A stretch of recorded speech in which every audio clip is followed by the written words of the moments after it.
Hey everyone, welcome to The Thoughtful Entrepreneur. I am your host, Jen Amos, and I am really excited because I get to interview a very interesting person today. I have with me Josh Rossi. His website is joshrossi.com. That's spelled JOSHROSSI.com. So let me tell you a little bit about Josh. He has been obsessed with art since he was a young boy. His love for art translated into ad photography when he attended Miami Ad School. Today, he works out of LA and Puerto Rico, where he specializes in viral, commercial, and advertising photography. What's his secret? He loves to create images that tell stories and draws in viewers into the picture and imagine a whole scenario. You may be familiar with some of his clientele: DC Comics, Warner Brothers, Paramount, Adobe, Amazon Prime, Nickelodeon, and Sega, to mention a few. And his work has been featured in multiple publications, including People Magazine, Good Morning America, CNN, Billboard, The Wall Street Journal, The Huffington Post, and much more. Josh, welcome to the show. Thanks for having me. Yeah, I'm excited to have you. One more thing I didn't add is that, viral has been a trendy word, I feel like, on social media for, I think, in the recent years. And you have been able to accomplish over 450 million views with some of your work. So let's talk a little bit about that and how is that even possible to accomplish viral work? Yeah, I mean, sorry. The funny thing is, like, people are like, oh, we can predict going viral, but you can't really predict going viral. Like, there's a lot of stuff you can do that we did that really allow you to get a head start on that. But I mean, in reality, it's like, I've done some series that hit 250 million views and others that hit like 1 million and others that hit like 10,000. And so, I mean, there is a strategy to it. Like, for example, timing is super important, having stuff be extremely relevant. So I did a Justice League series around the Justice League movie premiere. I did a Wonder Woman series around the Wonder Woman launch, around Halloween. So like the more timing, the better. Then there's the distribution of it, which is like, you have to get it out to sort of a critical mass. So hit, get it to like an influencer that that can post about it. Or we did a lot of mainstream media outreach. I mean, there's a lot there, but yeah, how is it even possible? I mean, you can't really predict something going viral. You can make it as awesome as you can and distribute it in the best way that you can and just hope that it goes viral. But my suggestion is don't do anything just to try to make it go viral. You got to do stuff with a secondary purpose in mind. So for example, like going viral, if it didn't go viral, if my project didn't go viral, I still would have put ad money behind them and targeted people and then retargeted them with another ad. That being said, the projects I did were charitable projects, so I didn't use them in my advertising. It just helped with branding in general.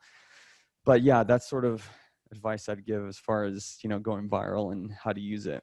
Yeah, I think, and I just think about even my own husband, who's always looking for shortcuts to exposure. He's like, oh, we got to figure out how to go viral, And I think that's like everyone's dream, but I think it's like saying, oh, I want to win the lottery. It's like, it's really a gamble. I mean, like you said, you can kind of set up your work to be, you could set it up for success, but even so, it's still not going to necessarily, you're still dependent on the trend at the time and the viewership at the time and the popularity of it and everything. But either way, I still think it's very admirable and amazing that you have been able to have some viral work out there. Yeah, thanks. I mean, it's, people really have to think like, why do I want to go viral? Because everybody wants that quick, like make money and this and get exposure, whatever. It's really, you just got to think like, is going viral the actual thing that's going to bring me to where I want to go? A lot of the cases, it's not. Like, you have all these influencers that don't make any money. I mean, here's the thing. If you split it up, what I did was a charitable campaign versus if you're trying to go viral for your business. Those are two different things. And a lot of people are like, I want to go viral and it'll bring me a lot of money. Not, in a lot of the cases, it won't. And like I mentioned a second ago, a lot of influencers aren't making money. They're struggling to figure out how to monetize. I mean, it gets deeper than that. It gets deeper. It's like, how do you actually make money in your business? How do you have a sustainable business that can work for you, in an ongoing way? Yeah. And so that, there's other strategies to that, but I mean, yeah, it is cool that I went viral, like, holy cow. um like, it got my name out there. And yeah, I mean, it's just creating good content that people like, and that is a good strategy. Yeah, absolutely. I want to go ahead and talk a little bit about the keyword you said here, which was a sustainable business. You have a very impressive portfolio, and I didn't even mention all of the clients that you have worked with. Tell me a little bit of how did you get your foot in the door to be able to work with these big companies? So I did, to cut it a little, to make it a shorter story.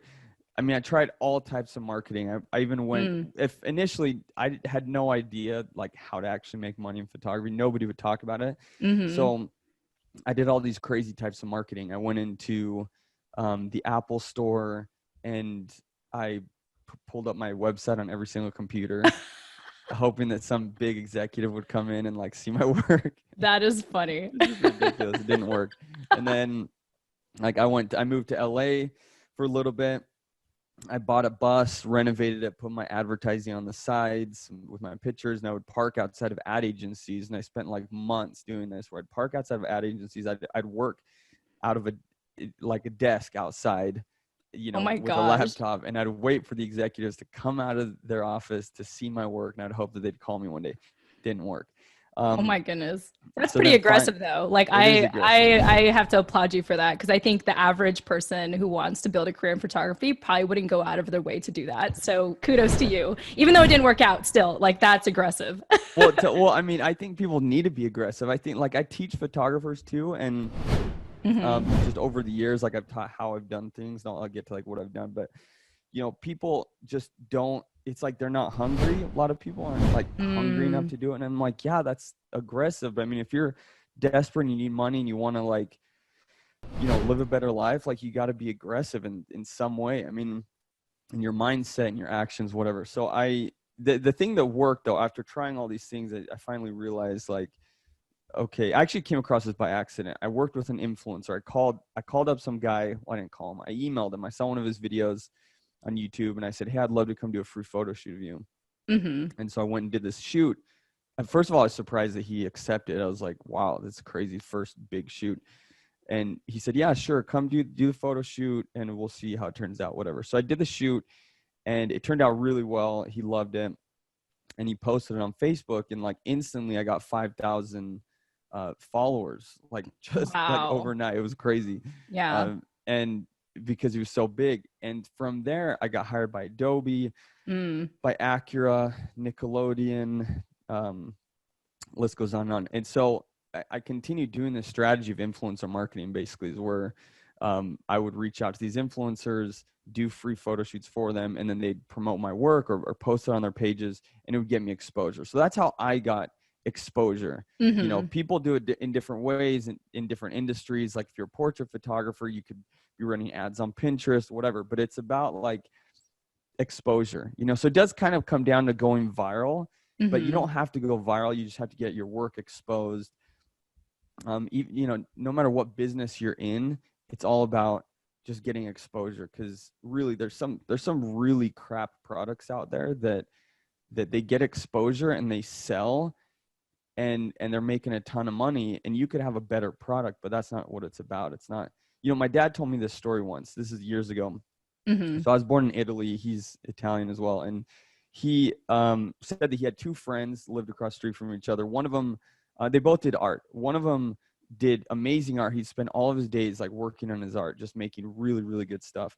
And the Hmm. other one would just do some quick sketches on plates, and they were terrible sketches, but he'd go out to the market and he'd be selling every day, and he'd just be hustling. My dad told me, he's like, 10 years later, I came back to Italy, to my hometown, and I saw both friends again. And he said one of them had the dream life, the dream Mm, relationship, the dream house. He was rich, and he's like, guess which one it was? And I was like, the guy that spent hours doing his art. He's like, no, it was the guy. It was actually the opposite. It was the guy that mm, spent out. He had crap art, but he hmm. spent like all of his time marketing it. And so Hmm. that really stuck with me. And so from that point on, I was like, okay, I'm not going to be the starving artist, because that's what artists do. They spend all their time doing the art, but I'm going to become a marketer. So I started learning digital marketing. I Yeah. started learning how to actually run a business, and came to that realization that it doesn't really matter, like that it's not about the quality of your product. I mean, yes, you have to have a good quality product, to have like a long-term business, but it's about the marketing. That's Yeah. just where it's at. You got to know how to market, consistently market. And that's just basically what I've been doing with photography, with all my other businesses. Yeah, I think it's a testament to, there's a saying that goes, it's not who you know, it's who knows you. And the only way for people to know about you is getting that kind of exposure. And so even if you have, what is it? Yeah, like even if you are doing work for free, you're really giving yourself more exposure. So being able to partner up with these influencers, which I think is absolutely genius. It's like, hey, let me take photos for you for free. And since most influencers are starving artists themselves, they're like, yes, like let's do that. And Exactly. so being, of course they're going to promote that stuff. Like I even recently had a photography or a photo shoot done for free with me and some girlfriends. And of course, the very next day, we all like, once the pictures were available, we were posting it and like tagging our photographer.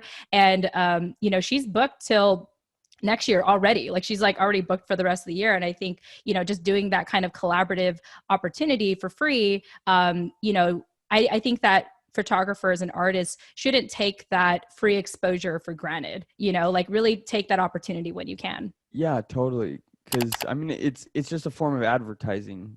People are like, oh, but like I'll do a free photo shoot and I won't get anything back in return. I mean, there's ways to do it where you don't ask for people to post about you necessarily. You don't ask for anything in return. Mm-hmm. It goes along with reciprocity, and they just do it because they're getting an amazing product. I mean, it's just like if you buy, like for example, all these people are doing these unboxing videos. Like, why are they doing an unboxing video? Is it because the company asked them to do an unboxing video? No, it's because the product is so cool and the unboxing experience is so cool that like people just do it for the heck of it. Mm-hmm. And that company gets tons of free exposure, but they're giving something over the top. And so yeah, with photography, with business in general, it's like going over the top, like giving something to somebody unexpectedly, and then they're returning the favor for you. And that's what this influence marketing does. um Even like, for example, I did a shoot for this one guy, and he's big, Lewis Howes. I don't know if you know him. Lewis, I mean, he's big now, but this I did a shoot of him, free shoot, didn't ask anything in return. And when I walked out his door, he was so grateful. He gave me his coffee table book. It was like $100 Oh, something. He's like, wow. hey, do you want this? I was like, wow, sure, I guess. Yes. And then he gave me a shirt, and then he gave me a book that hadn't been released yet. And he gave me access to like $1,000 product that he had. I mean, he kept giving me all this stuff. Then he kept posting about me. Like for 2 years, he kept posting about my work and tagging me on his page. Wow. And that, that's just reciprocity. It's like going over the top, like giving something unexpected to people, and business is just like, I've been thinking about it lately. It's so tough. Like it really Mm. is, Hmm. all these people online, these influencers, I'm like, if you really look at their finances, they're probably not that awesome, unless you're Yeah. in the top 1% of the influencers, or you have a strategy to monetize.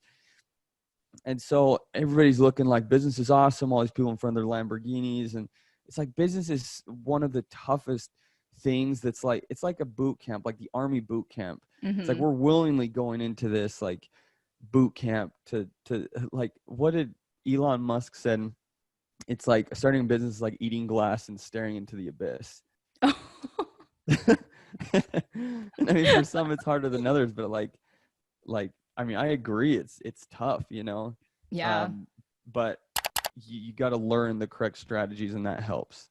Yeah. Well, Josh, I really appreciate you talking about the real side of what it's like to be a full-time photographer or artist or creative, for that matter, is like you can have a skill set and you can say that what you're doing is unique and you can spend hours like honing in on that on your work. However, if you don't have the marketing and the business skills and the people skills on top of that, really to, get your work out there, everything you're doing is almost for naught. And sometimes I think too that some artists and creative people people could be maybe picky about their types of collaborations or like how they want to possibly like charge for their work. But I think in the space that you're in, it sounds like you really have to have that go-giver mentality. You really have to like provide a ton of value to people before you could maybe get some traction or, you know, some good clientele. Yeah, it's it's about providing value. First of all, I don't want to talk about business like it's impossible. It's Mm-hmm. just that it takes time. You know, I heard a recent study said that the determining factor in people's success was just their grit and determination. It wasn't necessarily the strategies that they used, you know. Mm-hmm. It was just their determination to like that they fail and they just keep moving forward. So I mean, it's definitely possible for anybody that's willing to just get punched in the face and like keep moving forward, you know, because that's exactly what it is. But I mean, if you're willing to do it, like if you're willing to be aggressive and you Yeah. want to have it happen, like you'll make it happen. And then what was your second question? I can't remember. Or actually, your Oh, first that's question. it. Okay. Yeah, let me add to that too. You know, some of my favorite celebrities that, you know, I would listen to their interviews, and very often, I mean, you know, they look like an overnight success, but it took them 20 years to get there, right? And they talk about, very often I hear this theme of like, you know, I just decided that I'm just gonna like not eat well. You know, I'm gonna eat, you know what, and just deal with it because this is what I want to do, and I'm just gonna stick with it. Like if this is gonna be the rest of my life where maybe I'm not gonna get paid well, like at least I love what I do. And it's those people who just stuck it out, who were just so committed to their work, and getting that exposure that, you know, eventually they suddenly saw some exponential growth in their exposure and their business and their art, and were able to make it up there and be like one of those celebrities that somehow came off as an overnight success. And Yeah. so I think it's just having that undying dedication to what you're doing and knowing that, you know, it's going to be a tough life. Once you get to that place, I think it's just a matter of consistency and and, you know, And focus. And you know why it's like getting punched in the face and moving through mud most of the time? It's because of lack of education. So if Mm, somebody wants to shortcut, get the shortcut, educate yourself as much as possible. Buy every person's course you can, mhm. learn from everybody, learn from everybody's mistakes, learn how to do it well, mimic people that are successful. It really is education. Like if the reason why you move through mud is because you don't know how to move above it. Right, right. And so you have to move through the mud. You have all these failures, and failures just because you don't know how to do something in most cases. Then there's obvious stuff that happens, like your house could burn down, and that's it's not because Yeah, you didn't right. know better. But in most cases it's like, okay, I didn't know how to do that, and that's why we went through that issue. There was this billionaire, I love this, Ray Dalio. He talks about like how he got successful, and he talks about the main topic is that he understood the reality of things. And so Mm, he would fail, he'd have these big visions, he'd go try something, he'd fail at it, and then he would analyze it. And that was the key. He would really analyze why he failed, and then he said, okay, next time I'm going to do this different. And so mm, he started learning along the way. But he said every single time I started realizing more and more the reality of things, this term, the reality of things. mhm. And some people are like, I'm going to get into real estate and make $1 million. It's like, what's the reality? Like the full on reality right now? Like, are we in a Mhm. good housing market? Like, how do you approach a buyer? Like, how do you find deals? Like, how do you sign contracts? All these things that people would make mistakes. My dad um, owned a pasta factory, and I worked with him for many years, and he would like this was his process. So he went out Mhm. and he bought pasta machines that were used. He's like, I'm Mhm. going to try to save money. And so he bought those machines that ended up costing him almost probably double what a new machine would cost, because of all the problems, all the headaches, Mm, mhm. And like the nights till repairs. 2 a.m. repairs, stuff Mhm. didn't work.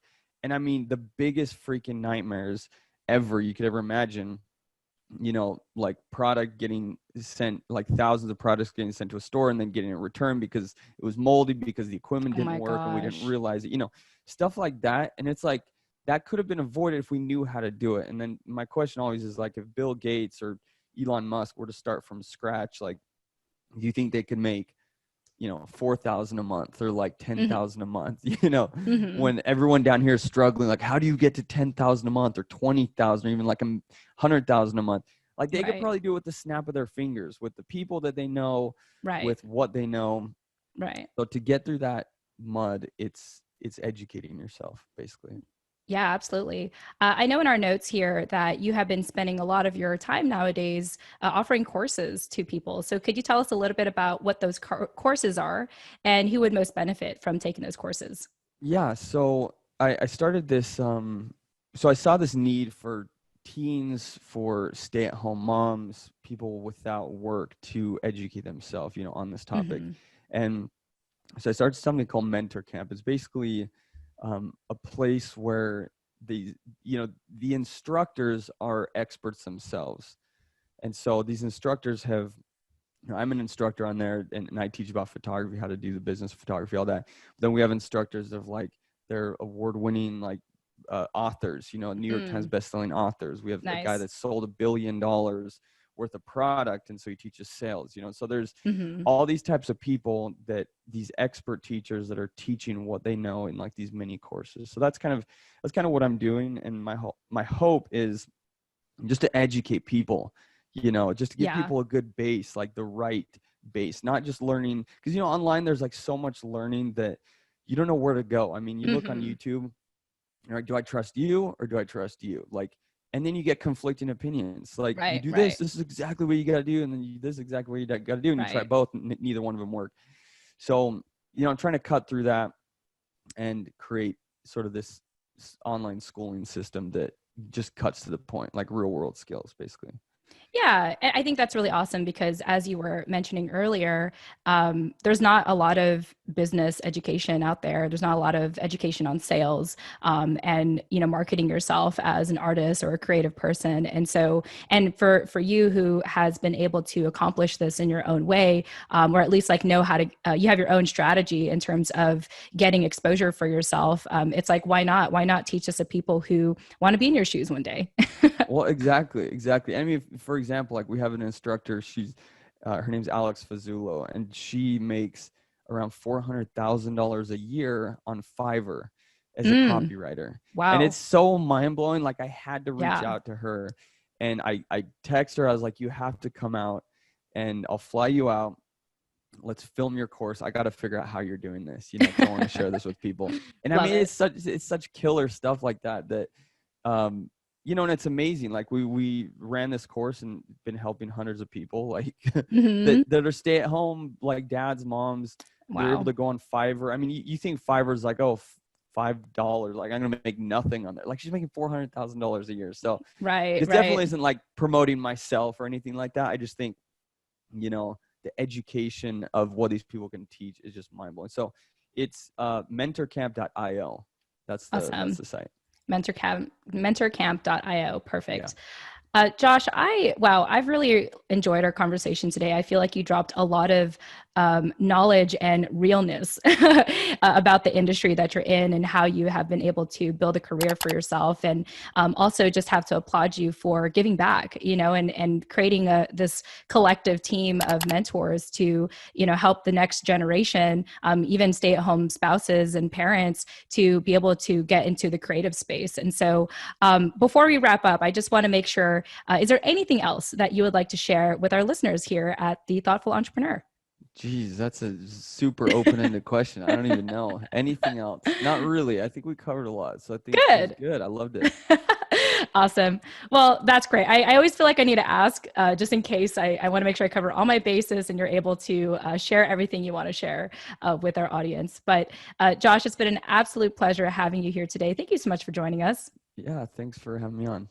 Yeah. And again, to our listeners, this is Josh Rossi. You can learn more about him and his company and the amazing work that he does at his website is joshrossI.com. And Josh, can you mention the mentorship website one more time for our listeners? Yeah, so it's mentorcamp.io. Perfect. Awesome. All right. Well, again, Josh, thank you so much for your time. Yeah, thanks for having me. And to our listeners, thank you so much for joining us. We hope that you gained a ton of value from today. And we look forward to speaking with you in the next episode. Tune in next time.